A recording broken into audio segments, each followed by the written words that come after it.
okayfm 101.7.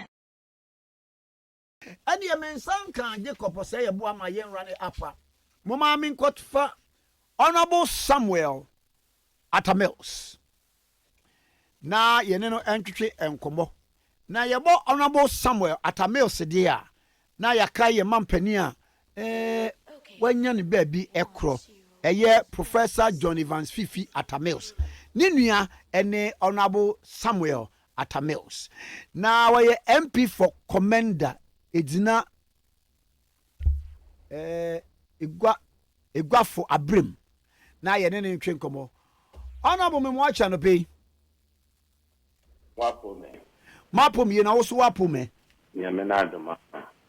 Pass it more. boko pa Yes, sir. yeah yes ye te woni ana amaya fe ye ne ankasa ye papa atamels pa Ya me na.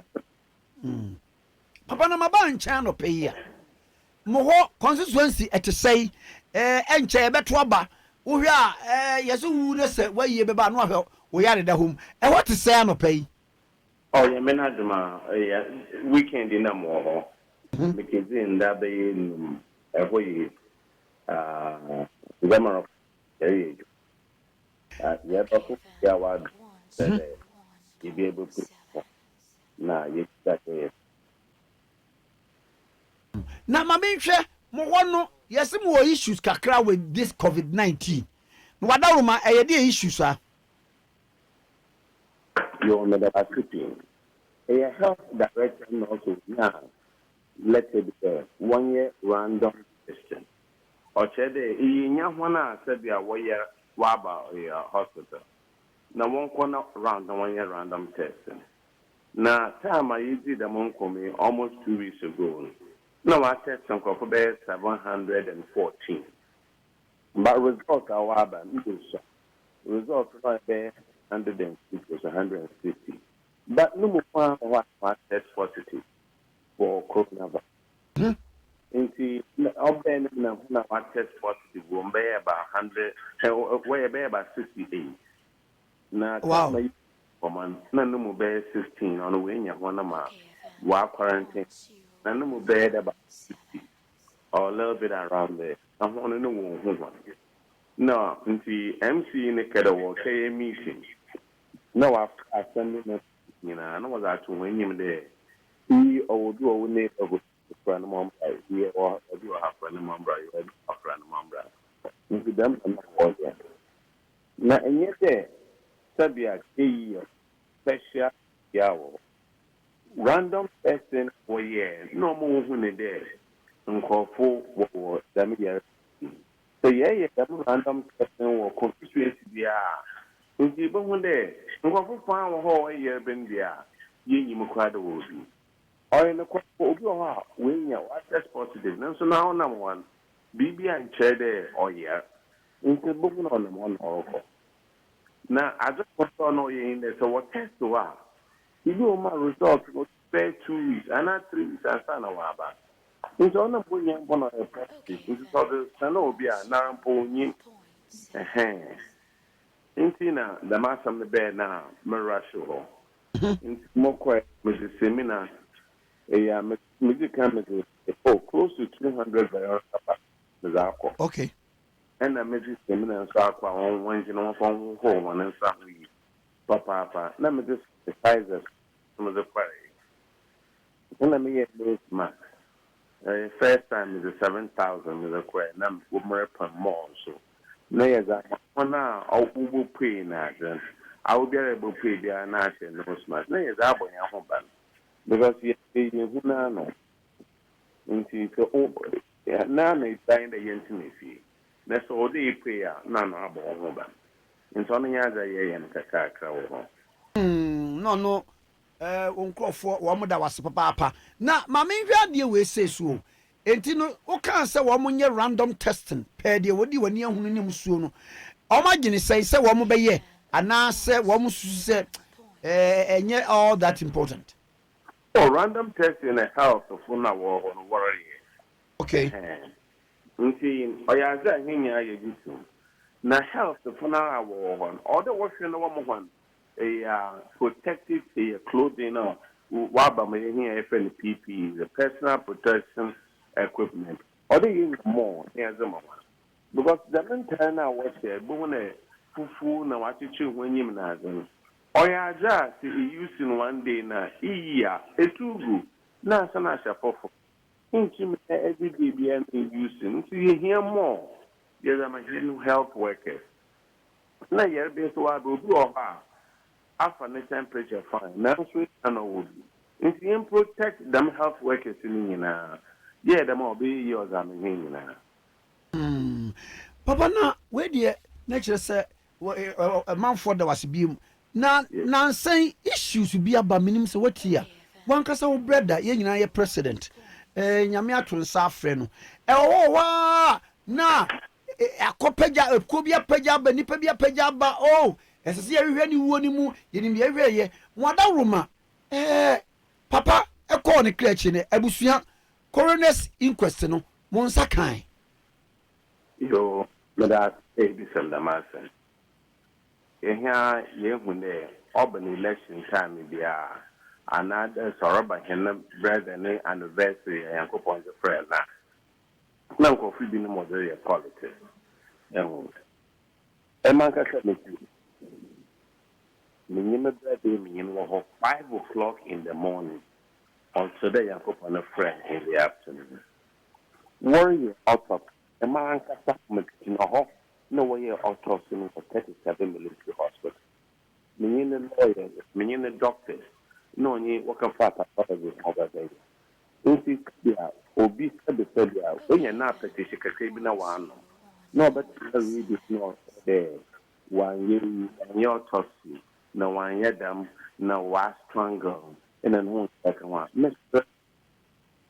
Yes that man go think that me of a baby no woman kwan in grief kaka woman hen kwan man he free kaka na da mazi onye say ho here one which are one mom fed a mazi one from him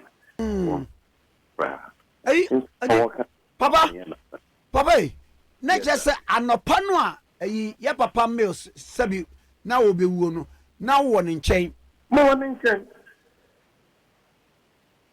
5 o'clock in the morning the man is na mo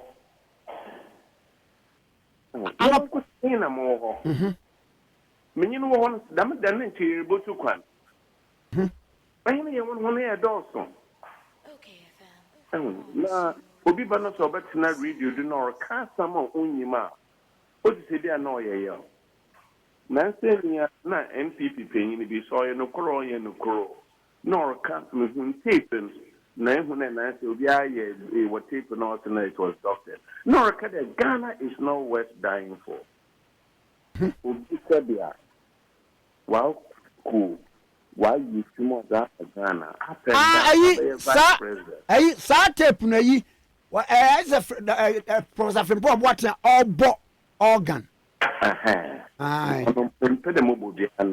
na hunu social media why vice president why tax commissioner why a vice president why president na yakopon na time ya na bi mo da mo trafia abai eba yin ja na mo ntum na on correct eba nti yin ja na mo on rest was in na time ya was very politics na so was the politics what me show and a party now was the politics in paying for a party and I for all the damage all academics and then paying for work hey I think on ko ya too much no so how you say there can be about some of that I'm showing you that you know what from a quick no asamba kwanti chese abusua autopsy report amonsa kan ye no you are satisfied with it yes so me go the obey president e man na me no call me na ba answer na won ko ekesie no wa asomdwe park wa no there's the autopsy report equal AMA na connected to burial permit. And son of one kwamo with you know. You get burial permit. Now you go there with an autopsy report. If I call but now read your academy there, only new one we of private experience. The mean pan, Mamma can picture grand number picture now. And when it be in who difference home. In who ogwan nipa difference wom. No. I see. Now, papa, sadie we better na ni nyina to atwa kora. Wo mo se wɔyɛ national asset. Enti no busuafo mo de ade na enso no ɛnam so na wɔyɛ president enti no sɛ bibi wɔ saa kora na yɛmfa autopsy report ni nyina emetudwa. Asɛm we wote a wogi ne sɛn. Yo, under the asɛm no busu thing. They are at school to they are also no that no this document now as the autopsy report as a far what we should know why one person what they know you are in a quite you are them on them when mean that we are politics in Lancaster was BBI was better politics uncle everything has go No hope me too. Other heads of states that we win, I've been seeing you guys or go on. No more young day. You were sitting member of parliament. Sitting member of parliament. My uncle Okoli. My Sabia was the second was Okoli. Sitting member of parliament. Very prominent member of parliament. But with CCTVs now do home. What could be and whom I say, Dokun.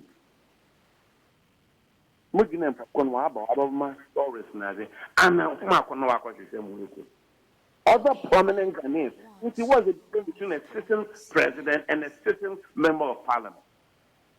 Whom I was it? Okay, we ain't said a marriage. Now, Indian way, no one just necessarily in no, more in there every year, there, and was that some for was that was it.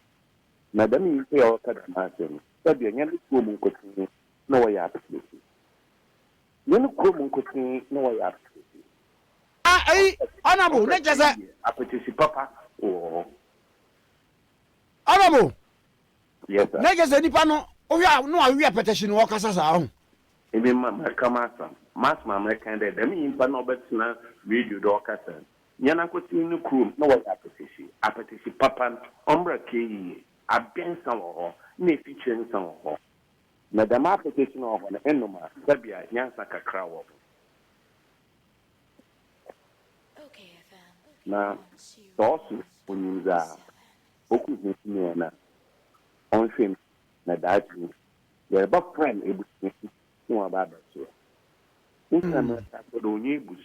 So we busia no busia opinion na sabia in painful only busia man to put to no attack na hey abofra one no span what is him happen honorable you better stand up pay you master madam ya mean sure bia onso abonso ya me omo bia abucha na izera ebetua. Amen. Amen.